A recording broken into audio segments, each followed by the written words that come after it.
नमस्कार दोस्तों, हम कर रहे थे इंटरप्रिटेशन ऑफ स्टैट्यूट्स की सीरीज़ टेकअप कर रहे हैं और इंटरनल एड के पार्ट 6 पर आ गए हैं। टॉपिक है डेफिनेशन और इंटरप्रिटेशन क्लॉज। और जैसा कि आप स्क्रीन पर देख पा रहे हैं कि ये पार्ट 6 है इंटरनल एड का। और यदि आपको हमारे लेक्चर पसंद आ रहे हैं तो हमें यूट्यूब पर ज़रूर फॉलो करें, कमेंट करके ज़रूर बताएं कि अगली सीरीज़ हम कौन से सब्जेक्ट के लिए या कौन सा टॉपिक पे हमें वीडियो बनाने चाहिए, डिस्कशन करना चाहिए। तो देखिए दोस्तों, डेफिनेशन लेते हैं सबसे पहले इंटरप्रिटेशन क्लोज का या डेफिनेशन क्लोज का। It's a provision right in a legal document such as contract, statute और agreement that defines key terms. यानी कि किसी भी, चाहे वो किताब हो, कॉन्ट्रैक्ट हो, एग्रीमेंट हो, उसमें की टर्म्स को डिफाइन करते हैं। जैसे कि कॉन्ट्रैक्ट के अंदर सेक्शन 2 जो है वो डिफाइन करता है आपकी वेरियस डेफिनेशंस को, Indian contract act 1872 right. And this clause ensures clarity, consistency and avoids ambiguity. Why does so? क्यों एम्बिग्विटी दूर हो जाती है? क्योंकि हमें पता लग जाता है बहुत सारा जो वर्ड्स हैं उनके मीनिंग का, और through out the document, statute, contract हम उसको उसी मीनिंग के साथ एक्सप्लेन करते हैं। यानी कि एक तो प्रिसाइज मीनिंग हो गया for specific terms, and it helps in consistent interpretations of the document. यानी कि जब एक ही वर्ड का एक ही मीनिंग रहेगा थ्रू आउट द डॉक्यूमेंट तो कोई कन्फ्यूजन नहीं रहेगा। And it reduces the risk of disputes over various terminology and often located at the beginning of a contract और लीगल टेक्स्ट। यानी कि जो सेक्शंस हैं वो या तो 1, 2, 3, 4 इसी के अराउंड आप देखोगे जनरली आपको मिल जाता है। अब पर्पस क्या है? पर्पस है इंटरप्रिटेशन क्लोज का या डेफिनेशन क्लोज का कि it expand the natural meaning of certain words as specified in the definition to clarify ambiguous terms by assigning them a specific meaning within the clause. यानी कि एक term का specific meaning दे दिया, specific word का specific meaning दे दिया। और इससे एक चीज़ हमेशा याद रखिए दोस्तों, मैं हमेशा कहता हूँ अपने लेक्चर्स में भी, और जो मेरी अंडरस्टैंडिंग है कि law is not a common sense, law is a specific sense. Either you know the law और you don't know the law. So, coming back to the lecture, a word defined in the interpretation clause of a statute will generally carry the same meaning throughout the statute. इस line को याद रखेंगे हमेशा जब भी interpretation close के हम discuss करेंगे इंटरप्रिटेशन क्लोज को, क्योंकि थ्रू आउट द स्टैट्यूट वही मीनिंग कैरी करेगा। अब देखिए एग्जांपल लेते हैं। For the purpose of this agreement confidential information means any data, documents और materials disclosed by one party to another that are marked or identified as confidential। ये definition clause का example हो गया। तो यदि आपको ये लेक्चर पसंद आ रहा है तो कमेंट में जरूर करके बताएं कि ये लेक्चर आपको कैसा लग रहा है। Now example in a statute, for example employ includes any individual employed under a contract of service but does not include an independent contractor. ये एक एग्जांपल और हो गया। अब यूज़ क्या है डेफिनेशन क्लोज का इंटरप्रिटेशन में? एक तो एम्बिग्विटी दूर करता है, बड़ी क्लियर सी बात है, मल्टीपल इंटरप्रिटेशंस नहीं होंगी फिर अगर हमें एक वर्ड का क्लियर मीनिंग पता लगेगा। कंसिस्टेंसी रहेगी, ठीक है ना। स्पेसिफिक टर्म्स होते हैं क्योंकि किसी भी कानून में, किसी भी डॉक्यूमेंट में, तो उन स्पेसिफिक टर्म्स का एक कॉमन मीनिंग रहेगा। जुडिशियल इंटरप्रिटेशन में मदद मिलती है इंटरप्रिटेशन क्लोज से। जब भी जज कुछ देखेंगे तो वो उस कानून का डेफिनेशन क्लोज देखेंगे, इंटरप्रिटेशन क्लोज देखेंगे, उसमें क्या डिफाइन किया हुआ है। And it clarify the technical और industry specific terms right, specially in technical documents, scientific documents, legal documents. Definition clause generally help to explain specialised terms which may not have a universally understood meaning right, क्योंकि कई बार एक specific document में उसका specific मतलब होता है।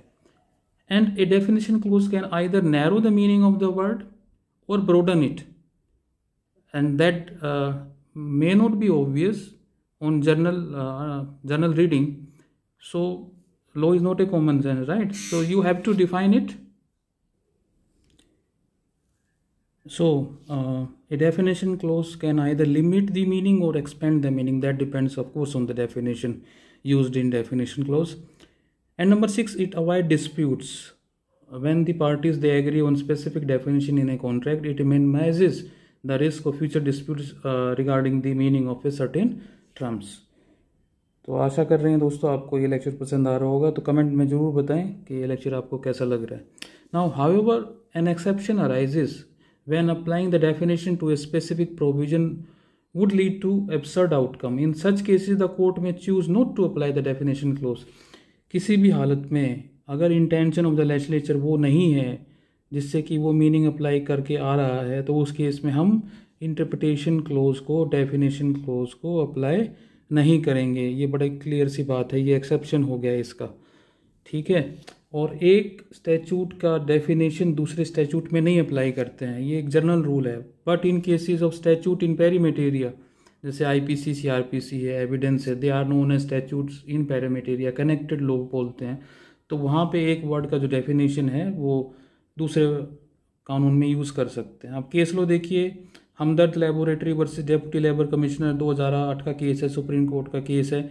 और इसके अंदर स्पेसिफिकली एक इम्पोर्टेंट डिस्कशन सुप्रीम कोर्ट ने किया regarding interpretation of statutory provisions, particularly when defining terms with in A legislative framework. You see the use of the word includes. तो जब भी किसी डेफिनेशन में वर्ड आएगा इंक्लूड्स, तो वो है आपका इलस्ट्रेटिव. एक्सटेंसिव है पर साथ साथ में इलस्ट्रेटिव भी है, यानी कि अभी और भी चीज़ें उसके अंदर जुड़ सकती हैं. Eating encompass broader meanings. और मीन्स एंड इंक्लूड जब यूज़ करेंगे तो इसका मतलब वो एग्जस्टिव है और उसके अलावा कोई और वर्ड उसमें नहीं आएगा, और नो रूम फॉर एक्सपेंशन.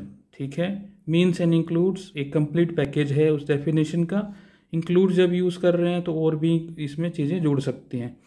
तो ओपन एंडेड और क्लोज एंडेड दो तरह का डेफिनेशन हो गया. तो इंक्लूड्स जो है वो ओपन एंडेड है, मीन्स एंड इंक्लूड्स ये क्लोज एंडेड है. ये एक बड़ा इंपॉर्टेंट टर्मिनोलॉजी है यहाँ पे जो आपको समझना पड़ेगा.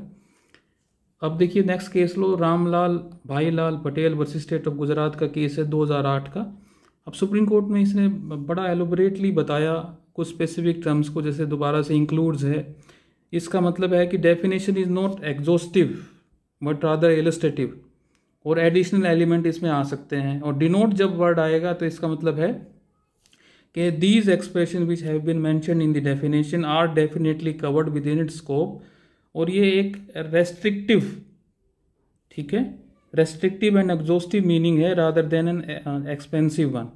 तो डिनोट्स का मतलब हो गया कि वो क्लोज एंडेड है, और इंक्लूड्स का मतलब हो गया वो ओपन एंडेड है.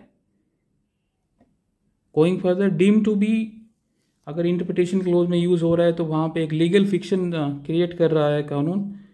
और even if something is not actually what it is stated to be. ठीक है. तो जैसे आपका for the purposes of law हम नॉन लिविंग थिंग्स को भी, जैसे टेम्पल को कई बार नेचुरल पर्सन मान लेते हैं, लीगल पर्सन है वो बेसिकली, नॉट नेचुरल पर्सन. तो deem to be a person in the eyes of law. Company है, जैसे company is a juristic person in the eyes of law, it can sue and be sued, तो that is deem to be, right. Next case देखिए, Avtar Singh versus state 1965 का supreme court का case है. यहाँ पे theft of electricity was in question, और ये form of energy है. Under section 22 of Indian penal code, it is not A movable property but still it is considered an offence under section 39 of the electricity act 1910. Going further, Balkrishna Mohsin भाई 1999 का case है Madhya Pradesh high court का. अब इसके अंदर MP high court ने बड़ा clearly बताया, जैसे मीन्स एंड इंक्लूड्स की जब बात हो रही है तो means prima facie is restrictive and exhaustive, right, that it limits the scope of the term strictly to what is stated and does not allow for additional meanings. यानी कि ये तो हो गया आपका क्लोज्ड एंडेड, यानी कि और कुछ इसमें नहीं आएगा. इंक्लूड्स जो है नॉन एग्जॉस्टिव है, ये ओपन एंडेड हो गया. ठीक है. एमपी हाई कोर्ट का बड़ा इंपॉर्टेंट जजमेंट है. अब देखिए Pradatt Kumar versus chief justice Calcutta 1956 का केस है. एक सिग्निफिकेंट रूलिंग है सुप्रीम कोर्ट का। इसके अंदर authority of chief justice of a high court बड़ा in matters of specially appointment and dismissal, इसमें प्रदीप कुमार जो है he was serving as registrar of the Calcutta high court, he was dismissed by CJ of the Calcutta High Court. He challenged his dismissal, arguing that the Chief Justice did not have the authority to remove him from her service. अब देखिए यहाँ पे जो argument जो हुए हैं, एक तो देखिए कह रहे हैं कि section 16 clause 1 of the general clauses act which states that the authority has the power to appoint, has the power to dismiss unless otherwise provided. एक तो ये इसमें रेलिवेंट लॉ हो गया, जनरल क्लोजेज एक्ट 1897, ये रेलिवेंट प्रोविजन हो गया। And article 367 clause 1 of the Constitution of India makes the provision of the General Clauses Act applicable to the interpretation of Constitution. ये बड़ी इंपॉर्टेंट बात है, ठीक है, कि general clauses act Indian constitution पे अप्लाई होता है। Therefore the supreme court upheld that the chief justice had the authority to remove the registrar. If he has the authority to appoint, he has also the authority to remove him, right. Next case लो देखिए, state of Bombay versus hospital Mazdoor Sabha 1960 का case है supreme court का। इसके अंदर जे group of hospitals को industry माना under the industrial dispute act 1947 and इसमें ऑब्जर्व किया that section 2 close J of the industrial dispute act provides an inclusive definition of the word industry. This means that it should be interpreted broadly rather than and in A restrictive manner. अब इसके अंदर इन्होंने inclusive मान लिया इसको, और भी चीज़ें इसके अंदर आएंगी। अब सिस्टमेटिक एक्टिविटी विद कोऑपरेशन, इसमें ट्रिपल टेस्ट है। एक तो सिस्टमेटिक एक्टिविटी है, बिल्कुल है, ठीक है ना, हॉस्पिटल एक सिस्टमेटिक एक्टिविटी है। कोऑपरेशन है बिटवीन एम्प्लॉयर एंड एम्प्लॉयज़ होता है। प्रोडक्शन और डिस्ट्रीब्यूशन ऑफ गुड्स और services for satisfying human wants and needs, ये तीनों चीज़ें इसमें कवर हो रही हैं। तो ट्रिपल टेस्ट की वजह से हॉस्पिटल्स जो हैं वो इंडस्ट्री की डेफिनेशन में इस केस में इंक्लूड किए। And moreover public welfare aspect, the hospital they are run for charitable purposes, it does not include them, exclude them rather from being classified as industries. Now it is precedent for other institutions as well, such as hospitals, educational institutions and other welfare oriented organizations could still be considered industries if they meet the necessary criteria. This case played a significant crucial role in shaping industrial dispute law in India and was later reaffirmed in Bangalore Water Supply and Sewerage Board versus A. Rajappa 1978 का case है, where the Supreme Court further expanded the definition of industry. Next case लो देखिए, Ardeshir versus Bombay State. The case dealt with the interpretation of the term factory under Factories Act 1948. ये हो गया आपका relevant law, Factories Act. And the appellant was prosecuted for operating a salt works, नमक बनाता था, without obtaining a license as required under section 6 of the act. ये हो गया relevant provision, relevant law का relevant provision and the rules framed thereunder. The appellant contended that his salt works did not fall within the definition of a factory as it was not situated on land associated with factory premises. अब यहाँ पे supreme court ने examine किया section 2 clause M of the factories act को, which defines a factory as any premises including its precincts where a specified number of workers are engaged in manufacturing processes. The court emphasise that while the term premises include precincts, it does not necessarily mean that every premises must have precincts, right? जरूरी नहीं है कि कोई specified area, प्रीसिंट्स का मतलब यहाँ पे specified area है जहाँ पे ट्रैफिक अलाउ नहीं होता, यानी कि एक उस तरह का कोई ज़रूरी नहीं कि वो हर प्रीमिसेस में प्रीसिंट्स हों. मान लीजिए कोई मार्केट में कोई एक ऐसा एरिया बना दिया जहाँ पे traffic vehicles are not allowed, वो स्पेसिफिकली शॉपिंग का हो गया. ऐसी मैन्युफैक्चरिंग प्रोसेस के अंदर जो प्रीमिसेस है उसमें कोई प्रीसिंट्स बना दिया जहाँ पे वो मैन्युफैक्चरिंग प्रोसेस हो रहा है, स्पेसिफिक एरिया इसका मतलब. तो ज़रूरी नहीं कि हर प्रीमिसेस के साथ वो specific area ho, right? Now going further, the significance of this ruling is that this clarified the broader scope of the definition of the word factory under the act and reinforced the regulatory framework to ensure compliance with labor and industrial safety laws. Conclusion goes of this lecture is, पूरे इस lecture का निचोड़ क्या है दोस्तों? निचोड़ है definition close जो क्या है, इंटरप्रिटेशन के अंदर एक प्रोविजन है चाहे वो लीगल डॉक्यूमेंट हो, कॉन्ट्रैक्ट हो, स्टैच्यूट हो, जो कुछ टर्म्स को थ्रू आउट एक्सप्लेन करता है। एक बार बता दिया तो वो मीनिंग उसका अप्लाई होता रहेगा थ्रू आउट दी टेक्स्ट। और purpose of definition clause is to provide clarity, to prevent ambiguity and ensure consistency. Clarity, ambiguity and consistency पे काम करता है, ठीक है ना। तो CAC से याद रखेंगे इसको, ठीक है। क्लैरिटी आएगी, एम्बिग्विटी दूर होगी और कंसिस्टेंसी रहेगी एप्लीकेशन ऑफ लॉ के अंदर। And in legal interpretation courts typically adhere to the literal rule giving words to their plain meaning. मतलब हम एक सेपरेट लेक्चर इस पे कर चुके हैं, वो आप देख सकते हैं। Now unless the definition close specifies otherwise, ठीक है। However, if ambiguity persists, courts may resort to contextual or purposive interpretation to ascertain legislative or contextual intent।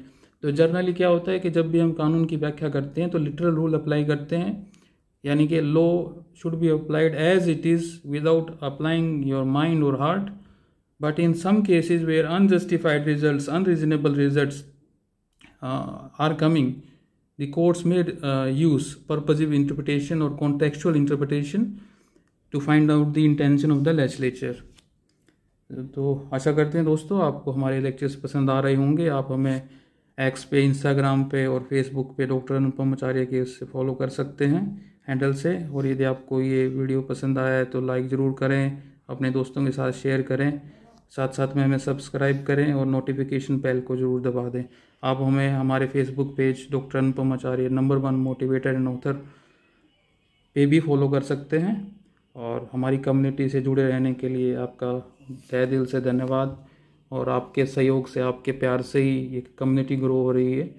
और कमेंट ज़रूर करके बताएं कि आपको हमारे लेक्चर्स कैसे लग रहे हैं और इस सीरीज़ के बाद कौन से सब्जेक्ट को टेकअप करें। और सोच रहे हैं कि बीच में कोई स्पेसिफिक लॉ पे या वन शॉट जिसे कहते हैं, एक छोटा सा हाथ, जैसे RTI पे रिक्वेस्ट आ रही है कि RTI पे बनाया जाए, तो वो भी ज़रूर कमेंट करके बताएं कि ऐसे स्पेसिफिक वन शॉट लेक्चर्स किस टॉपिक पे आप चाह रहे हैं। Thank you very much.